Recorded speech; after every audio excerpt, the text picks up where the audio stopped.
and saw which of those standards were hit the hardest and most frequently, and narrowed those down to, like, I think we had about 5 or 6 that we felt were the big ones that we know are going to occur often and every time. And so that's how we decided which ones we were going to use. That happened last year when we had an in-service day, just geometry teachers, and we were able to really take a deep dive, see what kept repeating, and then some of the ones that were, oh, this is only hit here. 8th grade was a little bit different, but we had a similar idea with our standards, and we kind of did the same thing, kind of identifying what we thought was most important or did seem to show up most. Then there also was the framework that I think you provided from the state that kind of did have a breakdown, so we kind of like cross-checked with that. Does it make sense? Like, all right, yeah, that is one of the ones that the state says should be a power standard, so are we hitting that the same way? So between the ODE website as well as that item analysis that we received from Stark County, Yes, we use that a lot. resource. That Stark County item analysis was very useful. Because it identified our strengths and our areas of weakness. Right.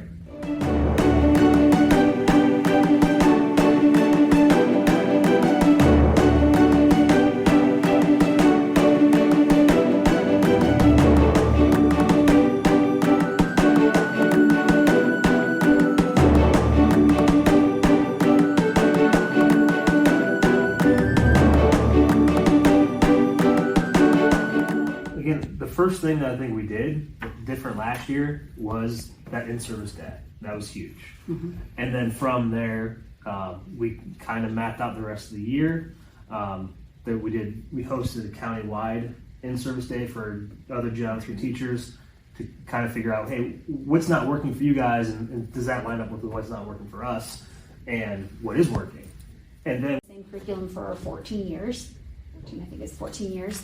And so this was new curriculum. And I even think when we were shopping around for that curriculum, we were looking for the curriculum that was going to fill in the holes that we were missing. Like, we knew we were missing some standards. We knew we were missing content that we were having to put in ourselves. Like, we were missing all of the data, or all of the probability stuff was not there. So we needed to make sure we picked a curriculum that definitely addressed that problem, because probability is huge for some reason on the geometry.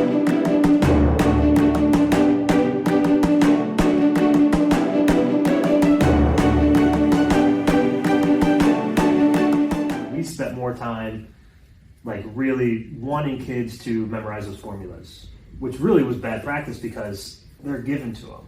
So what we decided to really hammer home is how to use them. You don't need to memorize them. Yes, you need to know how it works. You need to know where to find the information and be able to plug it in. But I think our instruction was better and prepared students more.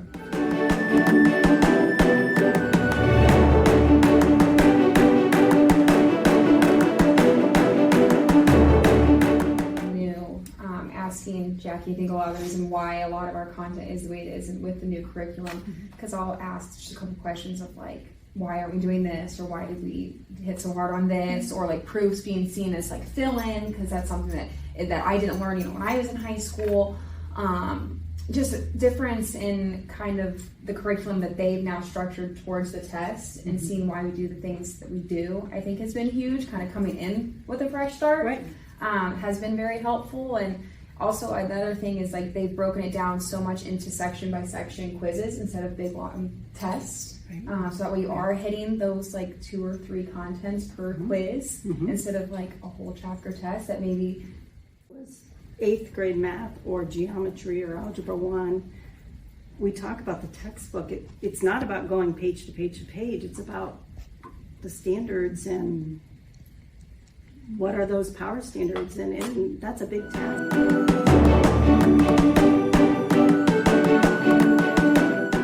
Not so much the data-driven part of it, but at least I think one advantage of it is it exposing those kids to the types of questions that they see on the state test, which we don't necessarily always have in our textbook or in other areas. It's different when they're used to working paper pencil and different problem types in the textbook versus the state test questions are designed differently with some of the multiple selections and some of the tools they have to use. I think that's a big thing, is just exposing them to that type of environment, I think is helpful also. I know Corey and I will even some of our Bell work questions, afterwards we'll be like, this is the type of question you would ask on the state test, and you read it like this, okay? Especially those questions that are select all that apply, or, you know, find the ones that are false, that sort of thing, where there's more than one. We'll say, this is how they answered that. See how they asked this question? They're gonna ask it. So we're just trying to, we can always have that language present. Item analysis for Q2 checkpoint. So this is year 2 for you. You started with the checkpoints last year. Our approach was 3 scrimmages before the big game, or 3 checkpoints before the state assessment. And